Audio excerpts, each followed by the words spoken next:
I'm going to just say a bit more about myself by way of introduction, so you know where I'm coming from with all this. I'm a philosopher and historian. I'm a kind of Jungian analyst, and I applied Jungian ideas to the study of history. I've taught and studied history at the University of London and Oxford, and I did a PhD in what I call transpersonal history, which is looking at the bigger picture of history and how different archetypes affect historical change from the collective unconscious of mankind. I'm not interested so much in micro psychohistory, although that's very important. I'm interested in macro international history. William Bloom, who's a friend of mine in Glastonbury, wrote a PhD thesis at the LSE on the psyche of nations. And I've kind of taken that work on forward, and I'm looking at the transpersonal psychic history of nations. I think nations they go through ups and downs. They can be overtaken by collective madness or collective enlightenment. Jung said when the Nazis came, it was a collective madness, Wotan, fury. And I'm very wary of these kind of collective mind sets that occur. So what did I do with this? Well, I set up the first and only interfaith mediation service on the planet. I deal with interreligious conflict resolution. So I've been active in the Middle East, Islamic, Jewish, Christian dialogue for peace. I've also been active in the Irish-British conflict during the pre-Good Friday Agreement. And I've dealt with micro mediation between different religious groups, including the Druids of Britain and Ireland, and the government. And I chair a thing called the Stonehenge Truth and Reconciliation Commission. And that led me to set up the British and Irish Truth and Reconciliation Commission. We've met several times discussing the conflict in Ireland and how we can resolve it. That informs some of what I will be saying about Brexit later on. I worked at the University of London and set up the International Institute of Peace Studies and Global Philosophy, which is the only peace studies institute that deals with interfaith, interphilosophical conflict and how to resolve it. And I was active during the Cold War, the end of the Cold War period. I was elected coordinator of Philosophers for Peace globally at a conference in Moscow, meeting Russian philosophers, American philosophers, people from all over the world. And although that Cold War's kind of over, it's still not gone away, and it's a backdrop to some of what's going on in the macro politics of Brexit that I'll be talking about. I also set up a thing called the Global Green University, so I'm interested in the macro politics of planetary environmentalism and how we can divert energy to solving the problems of energy and green issues. And I believe we need a new Green Deal on the planet. Recently, I've got involved with a thing called the World Intellectual Forum, which is based in India, and looking at bigger picture issues. It's like the World Economic Forum for intellectuals, so it's a new thing. You won't have heard of it. It's not in the media. We're very humble, just intellectuals. But I think intellectuals have an important role to play, and that's why I'm speaking out and giving these talks. And I've been active doing that. I'm the coordinator for that group in Europe, by the way, including the UK and Ireland. And finally, I've always been interested in the whole question of karma. Ever since I was a youngster studying the Upanishads, became a Buddhist at the age of 19, worked as librarian at the Anthroposophical Society headquarters in London, read Steiner's lectures on karma. I got very interested in theosophy and anthroposophy and Alice Bailey's work, and trying to understand, if you look at history from reincarnational perspective, much bigger picture stuff, what are the kind of trends? You know, if the world is soul in evolution, and each one of us here in this room is a soul in evolution at a certain point on our personal journey, then nations can be the same, you know? And what happens? How does that work? Do you always incarnate into the same national group? Do you have different journeys around different races and nations? You know, those kind of questions have interested me for a very long time, and I wove them into my PhD thesis. Really the first academic to even look at it, apart from William Bloom possibly. Okay, that's my background, and right, now I'm going to go on. Right, so I'm going to start the talk with my kind of philosophical hypothesis. I'm a philosophical monist. I believe that there is a unity behind everything, and that unity is good. I'm a kind of Platonist. That was Plato's position. The God, theos, exists. There is a theos behind existence. We're all part of it. Sir George Trevelyan used to say we're all godlets, or droplets of God, right? Or the goddess. You can define that unity, I don't care, in a million names. The Tao, the Buddha nature, Yahweh, Keridwen, Luch, the unknowable, the Geist, as Hegel called it. I mean, that's my philosophical starting position. I'm proposing as a hypothesis we start from that. And that that unity is something to do with love. When we experience that unity, we experience love on the heart level. When we experience that unity intellectually, we achieve enlightenment. The Upanishads talk about tattvamasi, thou art that. We're not different to everything that's out there. We are it. There is a unity in this room, right? And in this village and town and world. And it is good. And so I'm in favour of love. I am biased as a philosopher in honour and praise to that unity. And what I say and what I do is in worship of that one. Right? I believe true intellectuals should be in love with that one. The goddess, God, divine love, you can call it what you want. In the Hindu tradition of Shankara, it is an absolute unity. In the modified dualistic Advaita Vedanta of Ramanuja, it appears to be a manyness. Reality is one, but it takes on the illusion of manyness so that we can experience love. If my beloved is not different to me, I'm not going to get so excited when I see her and, we have that wonderful reuniting type thing. So we pretend to be different so that we can be in love. That's as a philosopher, and I think that is borne out by latest studies in quantum physics and consciousness studies and, the meeting place of philosophy and science is pointing to that transcendental unity with diversity. So that's my starting point. And that informs my ethics. So when I look at complex political choices like Brexit or whatever, or should we go to war in the Falklands, or, I've lived through these questions, like should we invade Iraq in 2003? I did 36 meetings in Parliament on ethics and policy. As a philosopher, I think we have to have a foundation for our political choices, an ethical one. And as I say, mine is that transcendental monism. Right. Moving on, from that arises myriads of questions. Okay, so metaphysics, which is what I'm passionately in love with as a philosopher, is asking questions about that unity. It was developed first scientifically by Aristotle, who was a great influence on my thinking, and who began the study of political philosophy. So Aristotle is one of my intellectual mentors, and as an academic, we train to think through the categories that Aristotle worked with. He said in the Metaphysics that being motivates everything through love. Although he was a Greek philosopher, pagan, he came to that same insight. And that inspired many of the greatest philosophers since, Maimonides in Judaism, Aquinas in Christianity, and other great philosophers in Islam took those ideas. Ibn Rushd from Cordoba and others, they're amazing geniuses.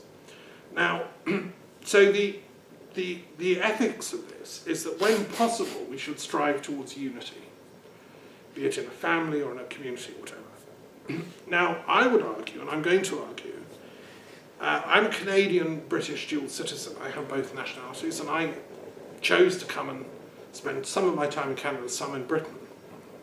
I like the UK. I'm biased towards the United Kingdom because I believe it came into being through the fierce struggle for that unity over many, many centuries. When this island was first settled, and it went through huge political upheavals, which became militarised, and as a historian, I've studied the history of Britain in great detail. There were wars between the English and the Scots for centuries, very bloody wars. Also between the English and the Welsh. I used to live on the Welsh border. And even the Cornish used to fight and march on London. Gradually, over time, and then the English settled, and there were wars between the Anglo-Saxon invaders and the Celts, the Arthur Wars that you all know about. These actually took place, Eventually, it sort of calmed down, and there were two main kingdoms formed, but they often fought. Scotland and then England conquered Wales, but it was war all the way along, up until 1603, which is the key date in British history, when the King of Scotland, King James VI, inherited the throne of England and Wales on the death of Queen Elizabeth. And that was the beginning of our nation as a political entity in 1603. Great Britain came into being, and it was King James who devised the Union Jack. He invented it. He was a great Christian king, and a bit of a druid. He was a friend of Shakespeare, who wrote some of the plays like Macbeth for him. And he was very interesting religiously because he was a Catholic Protestant Anglican. He was the son of Mary Queen of Scots, and he was baptised a Roman Catholic. But he was schooled by Protestant tutors who taught him to question everything and be rational and all that. So anyway, I think that flag that we have, the Union Jack, symbolises unity and comes from a metaphysics of love. And I would associate with what I call the English internationalist position. I resent the way that the kind of English nationalist tradition is trying to hijack English nationalism. I represent a sort of whole other tradition in British thought, which is English internationalism, which is in favour of both the UK, right, that we're part of. I don't want to lose Scotland and Wales and the whole thing break up, right? But also I'm in favour of Europe and our European allies and friends. And I also think that the European Union, which I've studied in great detail in its history, my mother was the founder of European studies in schools in Britain. She worked at the University of Sussex. She was a French teacher, and then they were asked to devise a syllabus for kids on European history, and it was quashed in the 70s. She did it, the pilot, in a few schools in Sussex, and then it was never rolled out. There's no A-level in European history for kids or European studies, which is the lacuna in our minds. This is why Brexit's possible. We don't know much about European history. It's not on the syllabus like the history of the founding of the EU. And the fact that it came out of the tragedy of World War II, I've gone into it in enormous detail, and the founders of the EU, people like Jean Monnet and de Rougemont, and a philosopher called Cogent, they were very advanced thinkers. They were Christian esotericists and metaphysicians at a high level, trying to devise a system that would guarantee peace in Europe forever. They worked with a man called David Mitrani, who worked at Princeton, who was a friend of Einstein. He worked at the Institute of Advanced Studies in Princeton University on social and political sciences. Einstein had a fellowship in physics, natural sciences. Mitrani worked in social sciences. And Mitrani came up with this idea of gradualism in integrating nations that have once been enemies. He said, let's do it gradually to integrate and build friendship and trust so that maybe they share their coal resources, or they share their transport systems, or they share their flight arrangements, gradually. And then they won't be so terrified and start fighting each other. And if you think about it, that's how human beings have always got peace. There was a time, go back a few years, when the people of this valley would have fought the people of that valley, and we had a big castle and they had a big castle, and our knights would go and attack them. It's the same kind of thing. So Mitrani came up with the idea, and then Jean Monnet and others implemented it. And a lot of them, most of them, were some kind of Christian. Kojève, who's one of the greatest philosophers of the 20th century, was a Hegelian philosopher who studied, he was actually Russian. but he ended up in France, where many intellectuals do. And he influenced Sartre and the whole generation of French intellectuals. He worked for the early days of the European Union. These were idealists who wanted to create a peace structure that would endure. They based it on the best of liberal democracy and the best of social democracy. There was an element of intellectual aristocracy in it. So the commission, the structures, the idea is the best person gets appointed, not voted in, but there's an element of appointment depending on merit. So there's a sort of aristocratic element as well as a democratic element. But the whole principle behind it is this, what I call the ontology of unity. There's a deeper element under the metaphysics of this, which I've only discovered by living in France for 2 years. The French have an esoteric tradition that's as deep and as ancient as the English, right? And I know that when I talk to English New Age types in Glastonbury or wherever, England is the home of everything. This is where everything began and will end. You know, William Blake, Albion is the centre of the cosmos kind of thinking. Well, I'm sorry to have to inform you, but the French think they are. And of course, the Germans think they are, and so on. Everyone thinks their esoteric tradition is the absolute core one. The French one is very interesting, and it's associated with a man called Martinez de Pasquale, who was a Freemason active in the 1700s. Freemasonry was taken to France quite early, and it's a very advanced sort of Freemasonry going on in France. I saw the little lodge here in Totnes, just up the road. This is kind of Boy Scouts type stuff compared to what the French are doing, with all due respect. The French are doing advanced metaphysics in their Freemasonry. Martinez de Pasquale wrote a book called On the Reintegration of Spirit. And he put forward a cosmology that when the spirits were created at the beginning of time by God, Elohim, he does this in the context of a commentary on the book of Genesis. He was Jewish, Christian, Freemason, mystic, beyond categories, right? Something went wrong. There was a sort of a falling away. The spirits that were supposed to be all together and in love fell into rivalry and conflict. And many of them ended up in the wrong place where they weren't supposed to be. So we're talking the kind of idea of fallen angels or beings that were once light beings becoming demonic. This is implicit in Martinez's thesis, and it's premised on some Kabbalistic ideas. Isaac Luria talks about this earlier. What he said is that the job of esoteric thought and philosophy is to reintegrate all the spirits that have been exiled from heaven and got into the wrong place. That's why there's war and conflict and violence and ignorance on the planet, because we've been exiled from knowledge and wisdom.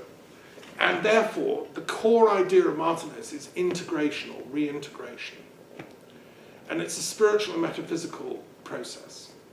Now, I've come to the conclusion, having studied this in great detail, that the founding fathers and mothers of the European Union have been hugely influenced by this idea. They see, when they talk about the reintegration of Europe, we have to integrate Europe, right? The English don't know what they're talking about. They haven't a clue. They think, what? We don't want that. But in European consciousness at an esoteric level, they're talking about a redemption of the fallenness of humanity through achieving reintegration of, our town or our country or our continent or ultimately our world. We're creating a world which is fit for the kingdom of God once again. That's the metaphysics underlying this project, which I'm sharing with you because I realised we don't know this. It's not taught about in our papers and our media. So that's kind of the essence of what I've discovered. I'm going to go on now. So against this force of unity and integration and love, what's the other force that's going on? Well, there is a principle, there's a trend towards, the name for the counterforce is dualism, right? There's transcendental monism as a philosophical tradition, and then there's the concept of dualism. And dualism is a metaphysical position that there's not one God, there's not one ultimate goodness. There's a principle of absolute evil and absolute good, and they're at war. This concept goes back to Zoroastrianism, Persian idea. For those that are familiar with comparative religion, Persian religion, Zoroastrianism, founded by a prophet Zoroastrian about 1700 BC, put forward this idea that the good god, Ahura Mazda, is at war eternally with the bad god, Angramenu. And we humans are caught up in the middle of the struggle. It's been going on since before even this planet was born, according to Zoroastrian texts. And our planet was created as the final battleground. We're being tested, right? And we're supposed to choose the good god, Ahura Mazda. But many of us don't. We're seduced and we choose the bad god, right? Now this idea, God versus the devil, then influenced Judaism. Originally Judaism didn't have this idea, it was a monism. It was a monism, but when the Jews lived in exile in Babylon, they picked up these teachings from the Zoroastrians and they wove it into the later layers of the Bible. And it influenced Christianity, because the whole idea of messianism, the Messiah, was a Zoroastrian idea. The Messiah, who's called the Seishant in Persian, is the one who will come to lead the final battle when the forces of Angramenu are ultimately defeated and the forces of Ahura Mazda win. And it is going to be an actual battle. The bad souls will die and the good ones will win under the general Seishant. And that's in those early Zoroastrian texts. This idea was very popular, it caught on in Judaism, and it influenced Jesus in his own personal spiritual journey. Scholars like me who are poring over early Christianity are discovering that Jesus almost certainly was reading the first book of Enoch, which is full of this kind of stuff. And it was there in Daniel, the idea of the Messiah coming. And there are other texts. And Christians, of course, read those texts and say they're predicting Christ. But it's not that simple, because what it actually is saying is that Christ himself, when he was learning, was reading those texts and then saying, well, somebody's got to do this. Somebody's got to play this role of the Seishant. Why don't I do it? Discuss. It influenced that, and then it even influenced later Islam. Again, good versus evil. Muhammad's come now, the final clincher, the seal of the prophets, to bring the final goodness into being and defeat the forces of evil. And it's been very popular as a concept. The trouble is, I'm reporting as a philosopher, the problem is, we have rival messianisms on the planet, right? And so when ISIS roam around in the Levant with their black flags, all dressed in black with black scarves and stuff, and they're beheading the wrong kind of Muslim, they're doing it in the name of their Messiah, who they believe has come, is the avenging Messiah of Islam. And he's, for them only, good Muslims will be saved. Everyone else, Kafirs, Westerners, they're all evil. They can be killed. Jews, they're all evil. They can be killed. Americans, etc. So they have a very narrow view of what the Messiah's going to do. And the problem is that some other, I would say extremist groups have that simplified messianic story going on. So this is what we're up against. This is the problem of dualism, philosophically. Now I would say that that's what I call toxic dualism, and it's underlying a lot of the problems. There is a holistic dualism, which you see in things like Tantra. Shiva and Shakti are a dualism, but they make a unity. Or in the yin-yang schools of Taoism, you have beautiful fusions of everything we know. The 10,000 things come into being because of yin-yang interplay. So that's holistic dualism, right? That's different to toxic dualism. Even in Judaism, I would argue, there was originally a holistic dualism, because Yahweh had Asherah, his consort, and there's clues in the Kabbalah and in interpretations of the earliest texts that it was a holistic dualism. It was yin-yang, it was Asherah and Yahweh, it was everybody happy under their fig tree. And later it became toxic dualism. The return of the goddess, I think, converts toxic dualism to holistic dualism. Just, you know. Right, I'm going to move on. So, that's the metaphysical base of what I'm saying, some of it. Now I want to move on and talk about political dualism. Because just as I've talked about metaphysical dualism is underlying the problems, people then take those ideas. Most politicians are not trained in philosophy. I once did a study. Do any politicians anywhere have a degree in philosophy? Like anywhere? Very, very few. Very few like have a PhD in it, you know. They're not qualified, these people, to actually guide nations, in my opinion. So they're not trained, and what they do is they steal the idea of political dualism. They oversimplify metaphysical dualism, and they create a false narrative of a false dualism. Now you get this on the left wing, you get the hard left, who have this narrative of it was there in Marxism, and it was there in extreme Bolshevism and so on, which is we the people, the proletariat, will seize power through force in a revolution against the evil right-wingers, you know, and it's an eternal struggle, and there's no compromise. That was Lenin and you know, forms of Leninism and Bolshevism, their view. and I call that disaster socialism. It's like, you know, we don't care, the whole thing's going to crash down, we'll have a revolution, let off bombs everywhere, and then we the people will win with the red flag. That's a left-wing form of political dualism. The right-wing version is the mirror opposite.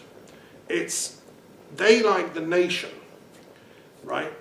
One nation, one people. It's racist or nationalist absolutism. The Volk, or the people, is sacred. The nation is holy. And this came to the fore in Nazism and in fascism. It opposed internationalism because it's the nation that's sacred, not internationalism. And it hated globalism. It was usually anti-Semitic in Nazi and fascist forms. This hard right ideology became anti-Semitic because the Jews were seen as internationalist, which they by and large are. They travel about, they have, you know, they think in big ways. So from the nationalist, racist position, they're absolutely evil and need to be destroyed. And so that was where anti-Semitism came in, and the, you know, read Mein Kampf, read Franco, and so on. It's a tirade against internationalism and Jewish thinkers. I would say that in the anti-Semitism of the anti-global elites discourse that's going on, there's now been a subtle kind of discourse shift where polite society doesn't talk about anti-Semitism anymore, but it does talk about anti-elitism, anti-globalism, in quite a big way. And some of the rhetoric behind Brexit is very much about this discourse. It's, we're out to get the elites, we're out to get the, you know.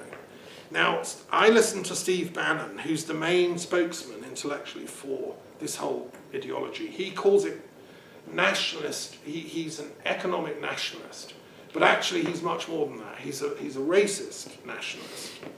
And he was the guy instrumental behind getting the Brexit vote through, behind the scenes, by creating Data Analytica, which faked, you know, the interventions.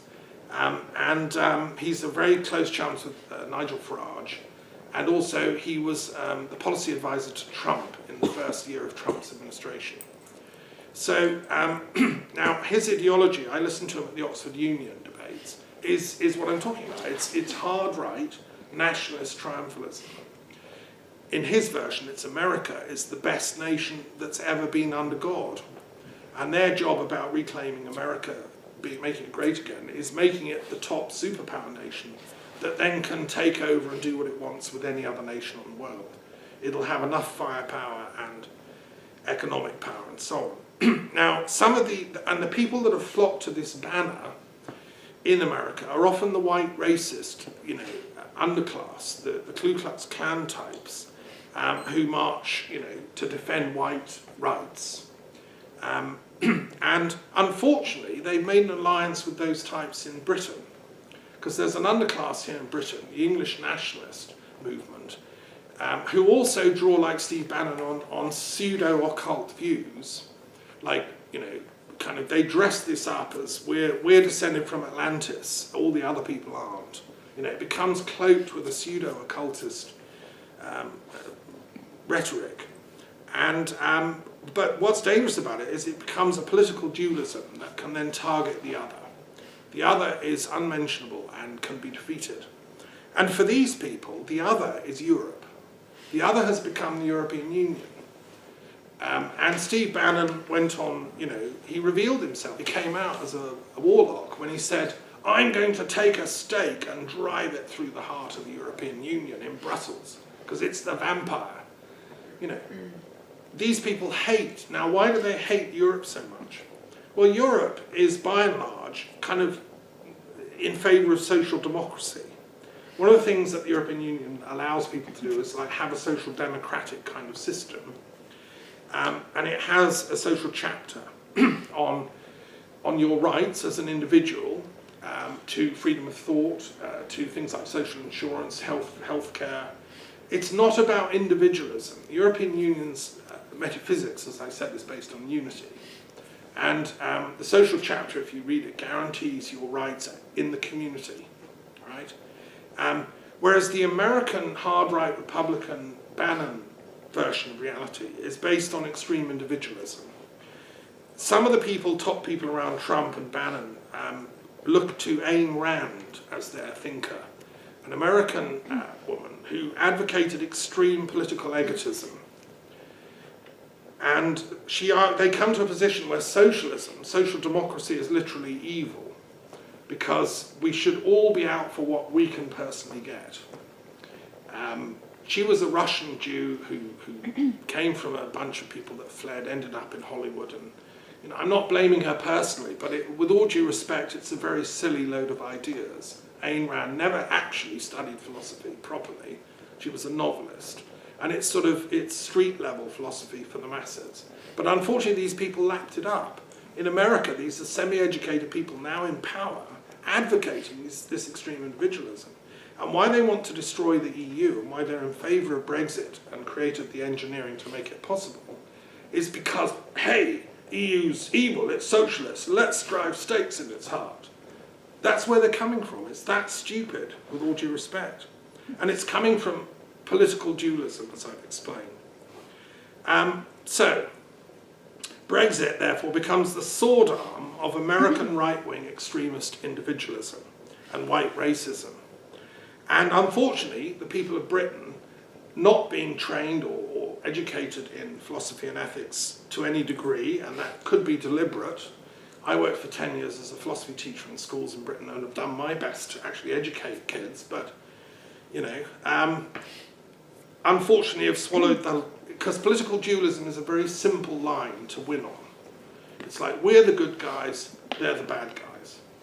And it, you know, it takes a lot of moral education to, no, hang on, there isn't an us and them, there's a unity here. No, that's not taught. So, there's also political dualism let loose in the Middle East. The homeland of theological dualism has become a hotbed of the downfall of you know, the implication of political dualism. And we see wars in the Yemen and in Syria, Israel, Palestine. They're locked into this struggle of us and them. Now, there's no way out of that. There's no way out of that except by getting back out of and renouncing political dualism. We have to grow up as a planet from that. It's an illusion. There's only us. And we have to go back to a political monism. And this is really what the liberal tradition has been saying in European intellectual history. If you trace the history of ideas, as I've done, if you look at the great thinkers like Montesquieu and the others who stood up for human rights, Beccaria, who said